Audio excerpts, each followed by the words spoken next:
Today, Tuesday, at a conference at Goldman Sachs and a digital media event, Walt Disney Company CEO Bob Chapek was one of the guest speakers and shed some light on some interesting tidbits of information and some foreshadowing of what we can expect in the next Disney quarterly report in terms of Disney Plus subscribership, among a few other things that we'll get to, probably not in this video, but in a future one. So stick around, let's talk about this because maybe things aren't all so rosy at Disney Plus right now.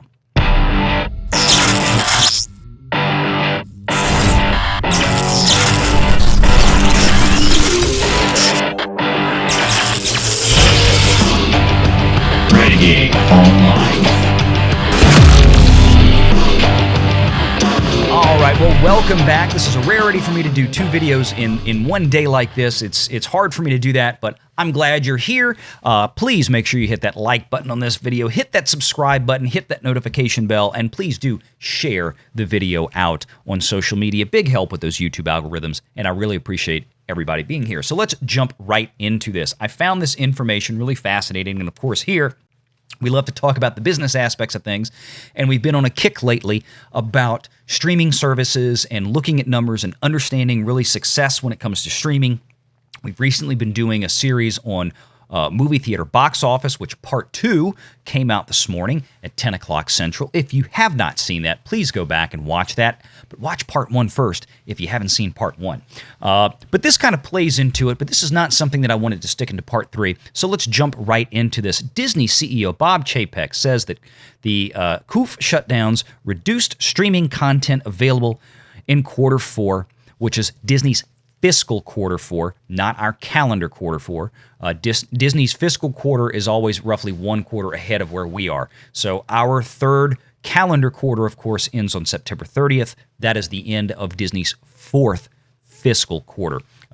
Just so everybody's in line there. Walt Disney Chief Executive Bob Chapek said the company's global net paid subscribers will rise, quote, by low single-digit millions for its current fiscal fourth quarter from the third, meaning a slower growth, and put Wall Street on notice that long-term targets are still on track, but they should not assume growth will be in a straight line.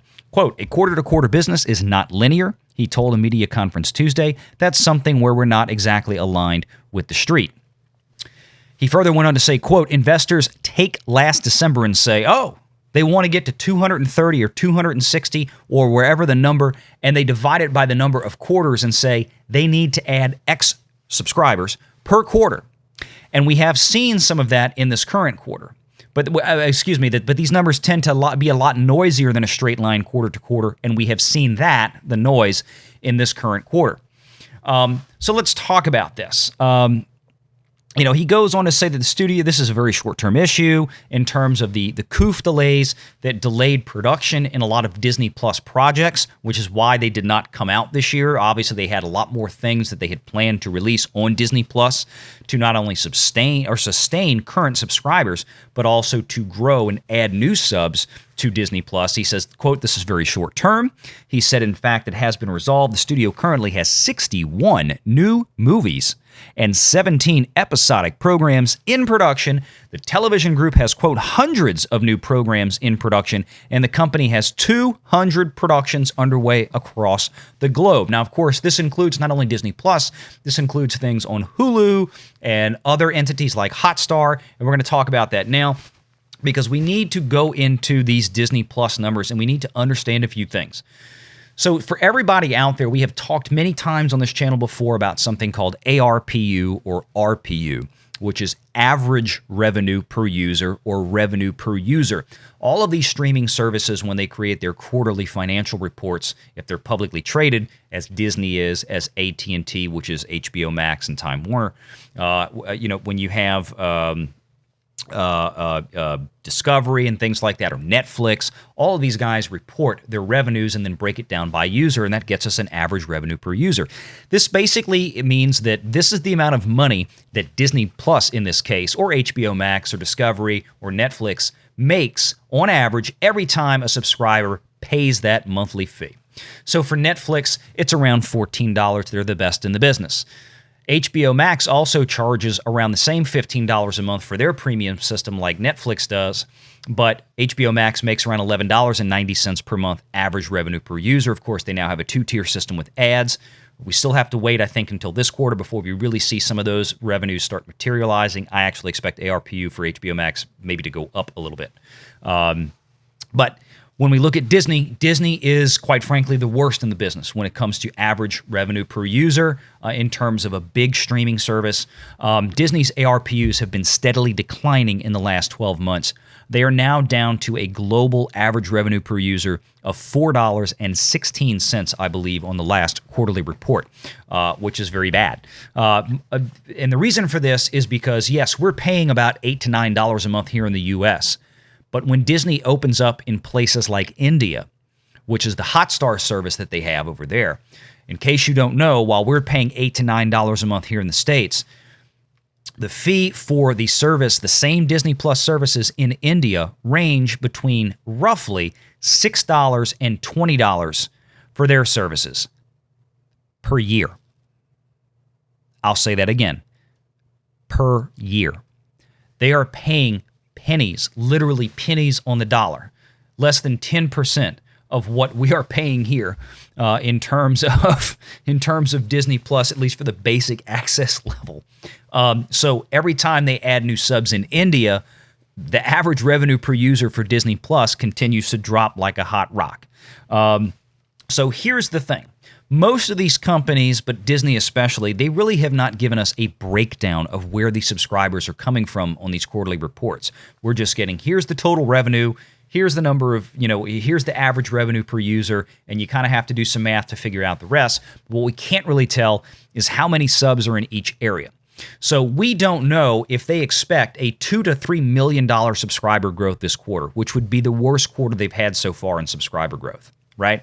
That we don't know if that means they added 2 or 3 million subs in India, or if they're going to add 2 or 3 million subs in the States, or if they're going to add 10 million subs in India and lose 7 million in the US and the UK and Western Europe, because that's where they're making their money.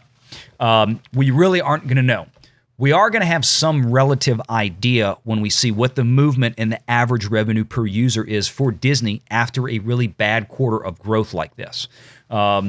If it stays around $4.15, 16 cents, then we know that they kind of had an average roll-off across the board, or they added similar numbers, India and the U.S., that they had before. The ratios would stay the same.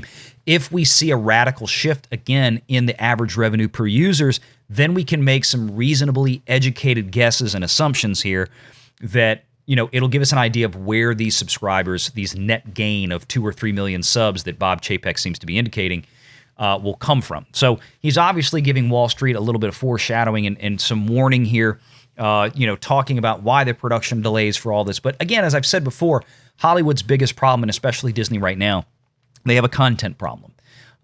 They haven't been able to produce, but it's also a problem of what they have made it through production and gotten out, either in the theaters or in Disney Plus, really is not energizing audiences.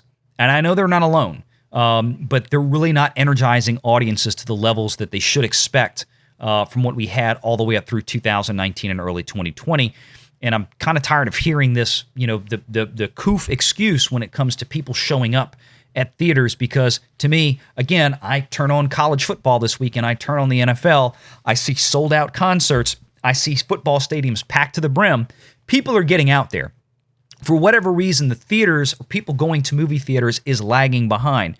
We're getting to a point now where it's becoming almost irrefutable that it's got to be a content problem at this case, or there has been such a behavioral change for people to expect to see movies on streaming services, which frankly, companies like Disney are finally understanding they can no longer afford to do this. They cannot afford to make the kind of movies that they have made up to this point and simply put them right onto Disney Plus Premier Access, even for a $30 fee. Because they're murdering all the downline revenue that they would otherwise get from that had it been an exclusive theatrical release for 2 or 3 months like it has been for so many decades. So I want to hear your thoughts on this. Let me know what you think. Drop a comment below. And again, make sure you hit that like, subscribe, hit that notification bell, share this video out, and until next time, take care.